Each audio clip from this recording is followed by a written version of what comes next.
the conflict of interest issue just continues to spiral out of control and become worse and worse. Thank you, Mr. Chair. Mr. Warnick, I want to ask you a few questions about the Prime Minister's ethics screen. Would you agree that in terms of seeing that it is triggered, that requires an exercise in judgment that is subjective by those who are responsible for administering the screen?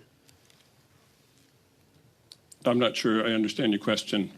Well, the onus is on a public office holder to provide information to the commissioner. It happens. It happens. no, all the time. I'm asking you. You earlier spoke about perceived conflicts of interest, and you specifically said that that requires an exercise in judgment on a subjective matter. Now, we have a Prime Minister's ethics screen that states that Mr. Carney may participate in discussions and make decisions affecting 103 companies on matters that affect the company's interests as a member of a broad class of persons unless those interests are disproportionate to other members of a class. Now, I would note that this language of having a disproportionate interest doesn't come from the Conflict of Interest Act. It's a subjective question. It's a subjective test, isn't it? Yeah, and I'm totally comfortable that that's a job that Parliament assigns to the commissioner. Well, the Parliament did not assign that language. That was something that was incorporated into this screen, and I would note that this language, have you seen this language in an ethics screen before? That specific language of a disproportionality test? I think Parliament has given the commissioner the mandate to make these judgments about what is the appropriate arrangement. I understand we have an ethics screen in place. I understand the process that led to the ethics screen. I've just asked you a very straightforward question. It should be obvious that, yes, it is a subjective test. Yes, it is a subjective standard. And the fact that you can't even answer that, I find really astounding, and it really raises the question in my mind of whether you're coming here in good faith to answer questions. Now I will ask you this, and I hope you'll agree with this, that when we're talking about the Prime Minister's ethics screen, it's extensive. It's unprecedented. 103 different companies, 103 different conflicts of interest, 103 ethics screen, right? Sorry, what's the question? It's pretty extensive, isn't it? Unprecedented. Yes, it's the most extensive private sector record since Paul Martin. Well, thank you for providing, for the first time, a straightforward answer to a straightforward question. Now, given the fact that it is an extensive ethics screen, unprecedented, as you've conceded, Canadians have serious concerns about, frankly, the lack of transparency around it, to see that it is triggered when it ought to be triggered. And you served as the clerk of the Privy Council. As clerk of Privy Council, you were pretty busy on a day-to-day basis, were you not?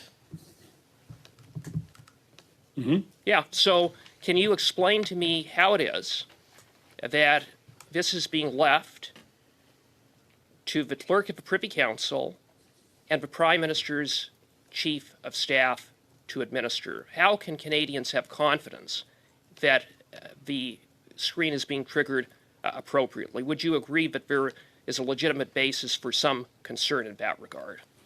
Well, if the committee wants to recommend disclosure of all the instances when the screen was invoked, go for it. Well, and that's one of the problems that we have, is that right now we have no idea when the screen is invoked or not. One witness came and said that really all we have is hope and trust. Do you think hope and trust is sufficient? No, I have my faith in the commissioner. So your answer is that you're satisfied that hope and trust is sufficient, because that's what we have with this ethics screen. No, those are your words, Mr. Cooper. I think Parliament has given the job to the commissioner to make judgments about the appropriate screens and the appropriate sanctions. Yeah. Well, I certainly don't have a whole lot of trust and confidence that it is being triggered appropriately. Would you support amending the Conflict of Interest Act to provide for an enforceable general anti-avoidance measure so that anyone who circumvents the act by circumventing a technical loophole would be held accountable? I mean, that's a question for lawyers. It would have to be linked to whatever the sanctions are for an infraction, but that's used in other laws, and you would. I don't see any problem considering it for this law either. Mr. Wernick, when you were clerk of the Privy Council, you oversaw compliance of the Conflict of Interest Act.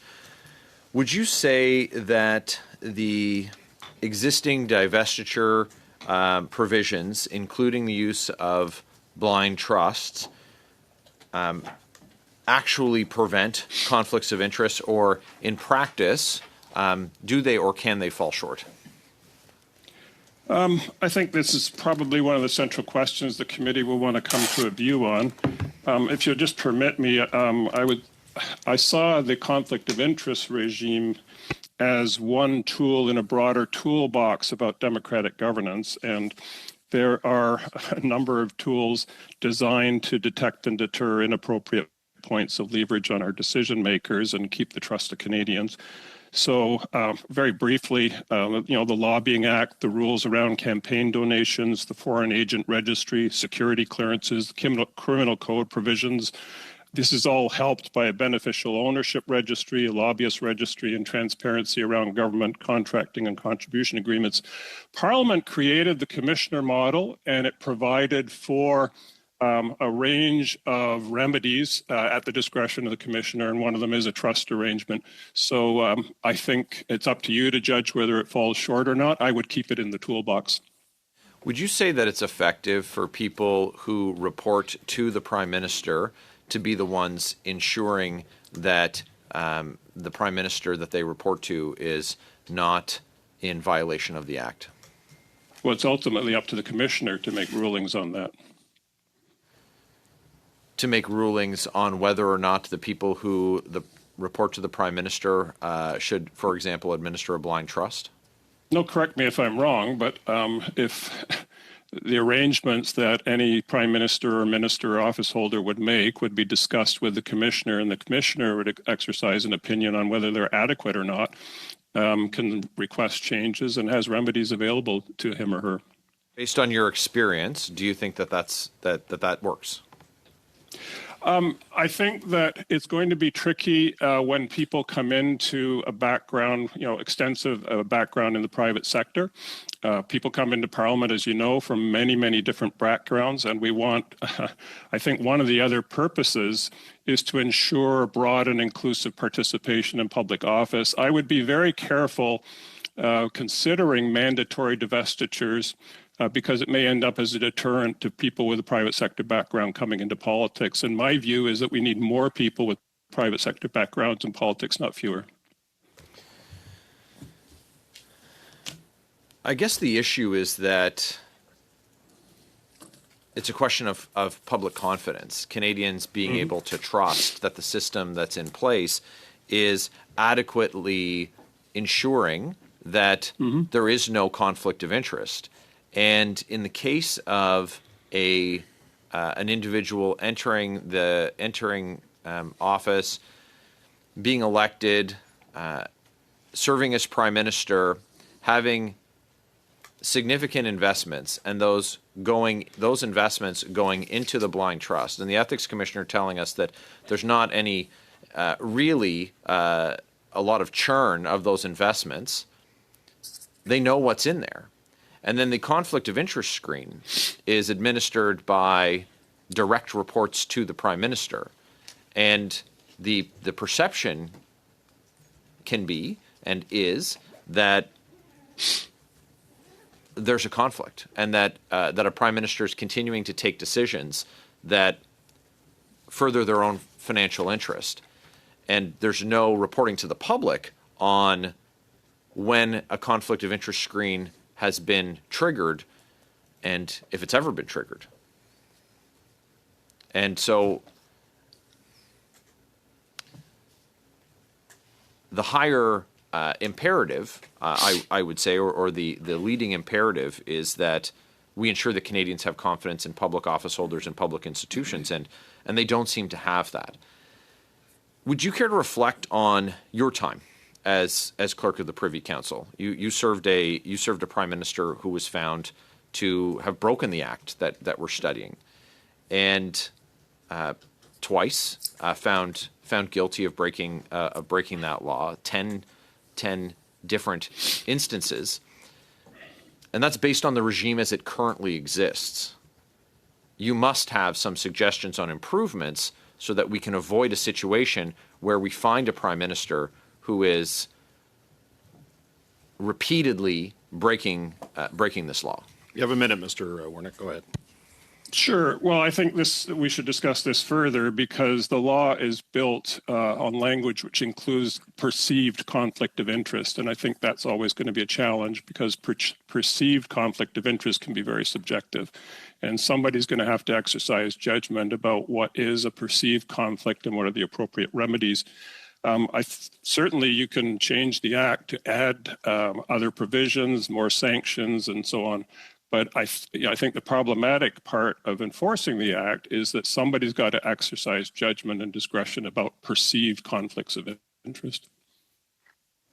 In the case of Mr. Trudeau, though, it wasn't a perception; it was that he actually broke the law, and it would seem well, that I mean, sorry, but you're conflating broke the law with an infraction on a perceived conflict of interest. There are many ways to break the not law. A law.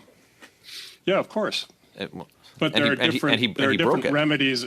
Sure, but there are different remedies and sanctions available to you. Okay. And I think the committee might want to review the the array and the ladder of sanctions available. This is the 11th Committee on Privacy and Ethics, and it's quite obvious the Conservatives are fed up at this point. The amount of defense being run for this situation alone is totally absurd. I remember just a few months ago, article after article was released claiming how bad this situation truly is. And now here we are today, and it hasn't gotten any better. And if you made it to this point in the video, I would just like to say all the live streams going forward will be happening on the Windy Talks archive, so come over there. Anyway, I would like to know what you think down in the comment section below, and have a good one.